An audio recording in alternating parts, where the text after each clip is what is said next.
Assalamualaikum warahmatullahi wabarakatuh. My name is Muhammad Nazrin bin Rahim. I'm one BMMF student from FTKMP Faculty. In this video, I want to talk about scanning tool. Scan tool provide vehicle data and trouble code stored within the vehicle computer network. Access of this code and data direct the technician to the area of concern or where and what malfunction the vehicle could be. Later, I will show you the clips how the process scanning tool works. Let's go. Hello, I'm Brandon, and today we're going to review the Foxwell NT301 scan tool.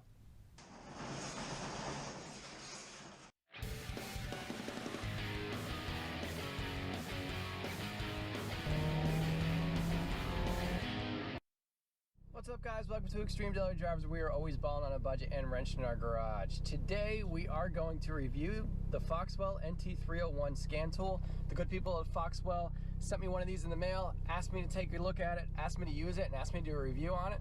So that's what we're doing today. So my 2006 Scion XB has been throwing a code for months now. Every now and then the check engine light will come on, but sometimes it goes off and then comes on again. Now I haven't done any repairs to the car, so I know there is an issue. So we're going to use this NT301 today. We're going to plug it in and we're going to see if we can not only find out what that code is, but also clear it. So the first thing we're going to do is get under the dash, plug this end of the code reader into our ECU port underneath the dash. And once the code reader is plugged in, it immediately powers on. And now we're going to go ahead and start the car.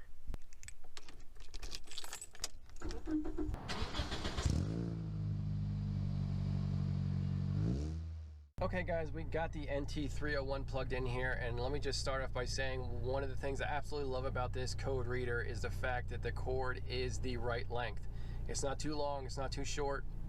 As you guys can see here, I have it kind of plugged in, looped over my steering wheel. It's just enough slack. I could even give it a little bit more slack if I threw it on the other side of the wheel, but this is absolutely perfect. This kind of no slip grip too keeps it nice and stable against the wheel as I go ahead and mess with this thing. Another awesome thing about this scan gauge is that it doesn't need any batteries. I just go ahead and plug it into the OBD2 sensor and this thing turns right on. Now if I want to go ahead and run a scan, I can actually save the data in this machine and bring it back to my laptop, plug it in to the laptop via USB cord, and the laptop will actually power the device and allow me to go through my saved data as well as print any graphs or do any kind of updates that may come in the future.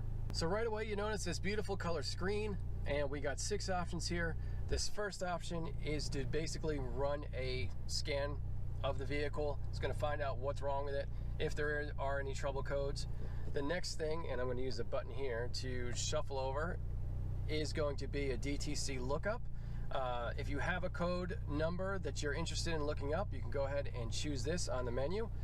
So over here we have review. What this is going to do is basically go through anything that we've already done on the car, help us remember what it was that we cleared, if we did clear anything, as well as any data that we may have asked it to store. Right here is print data. I think it's pretty self-explanatory.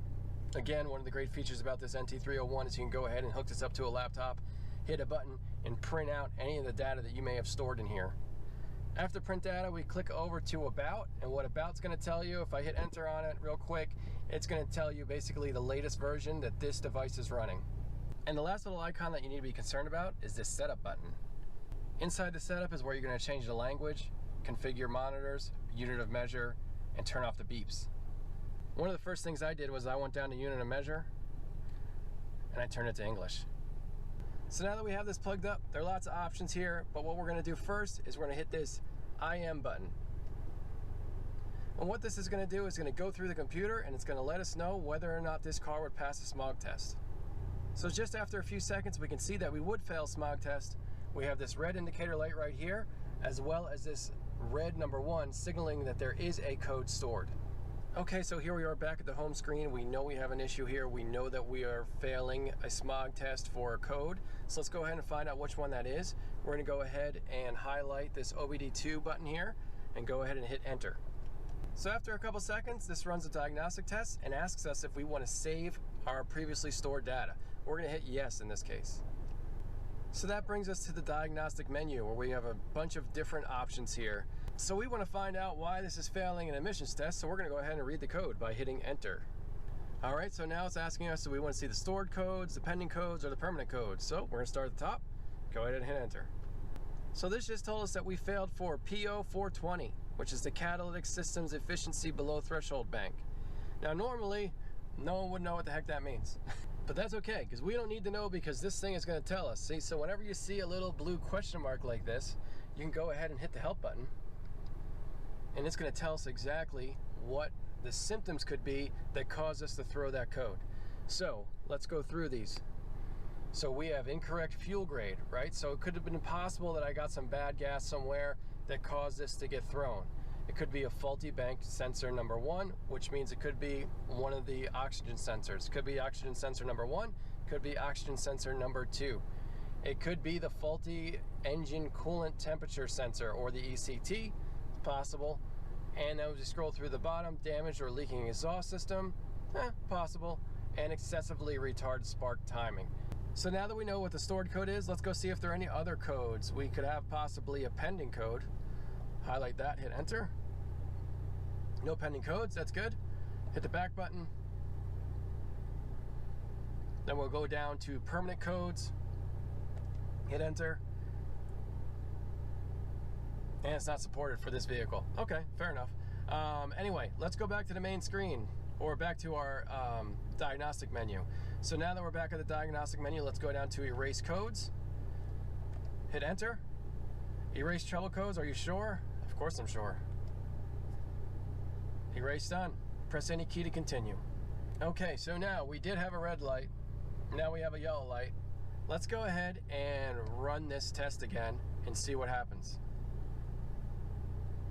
All right, came back green. So do you remember the DTC one? That was the code that was thrown. That's gone now. We're still in yellow because this thing knows that there was an issue. We just kind of bypassed it, cleared the code out, but really didn't fix anything just yet. So that about wraps it up, guys. I hope you enjoyed this video. I hope you learned a little bit something about the Foxwell NT301. I want to thank Foxwell very much for giving me that. That's all for today. Thank you for watching and have a nice day.